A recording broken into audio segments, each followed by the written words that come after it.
Hapon na to pero hahabol kami sa outing. Libre bakit ba? Sabi nga wag kang mahiya ka. Thanks nga pala, Mr. Kang and Gareth. Hindi yan si Mr. Kang ha, si Don Jun yan. Syempre, bago kami tuluyang pumasok, nagsulat muna kami ng pangalan namin. Parang ayaw pa Pagkarating nga ay inalok agad kami ng pagkain. Tatanggi ka pa baga naman ay pagkain na yan? Grasya yan, aba. Pero wagkat yun talagang pinunta namin din bukod dun sa ligo ni Ador. Tingni naman na tuwang-tuwa ay kawawa si Ate Eunice niya ay, kapit-kapit pa pala ang buhok. Makapit ka nga mahal, aba mahirap na.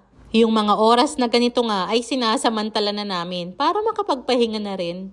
Akala mo talaga pagod na pagod ay Pero puwera biro. Nasama din ba kayo kapag ganitong may mga family outing? O nagakulong lang kayo sa kwarto? Ay ayusin ang trip sa buhay.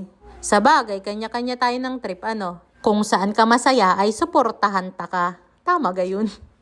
Ay siya, sige, mahawi muna kami. Medyo ginabi na rin. Paki-follow and share na lang. Salamat!